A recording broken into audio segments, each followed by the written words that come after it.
mission Action citoyenne et citoyenneté au service de la participation citoyenne.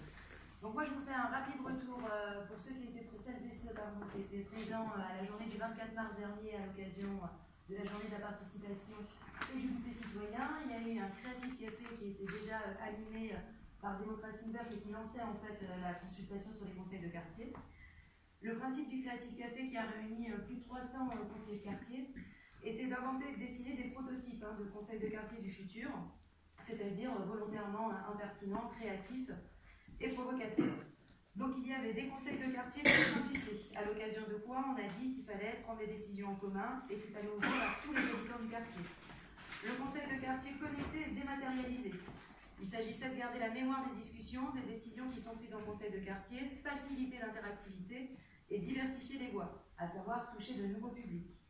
Le conseil de quartier, laboratoire de quartier ou atelier créatif de quartier, co-construction de projets avec les services de la ville, interface élu-habitant qui permet de collecter des idées et de faire remonter des projets, améliorer la qualité de vie des habitants par une écoute et la transmission de leurs besoins et idées aux services et aux élus.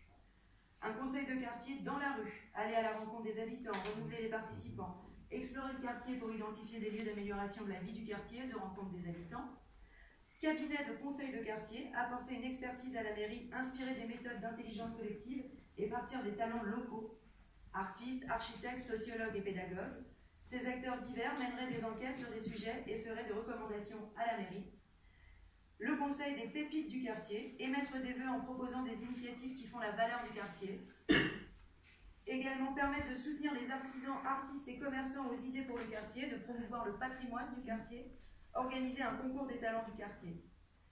Pourquoi pas un conseil des ambassadeurs citoyens, donc raconter l'histoire du quartier aux nouveaux arrivants, mettre en lien les associations et différents acteurs locaux avec les conseillers de quartier, faire la fête dans les quartiers pour une meilleure intégration, aller à la rencontre des habitants pour les inviter à participer.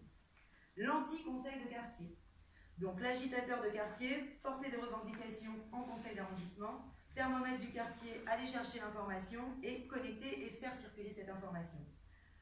Pourquoi pas un comité participatif de quartier? Donc là, il s'agissait d'harmoniser dans tous les sécu des différents arrondissements le fonctionnement et la gouvernance, améliorer la visibilité des conseils de quartier, communiquer sur leur rôle et avoir un local dédié au conseil de quartier.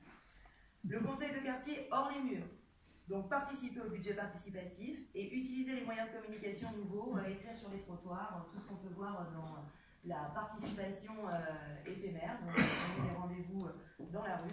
Conseil de quartier multiculturel, donc ce serait un lieu de lutte contre les discriminations, un lieu de partage des cultures et une meilleure représentativité du quartier.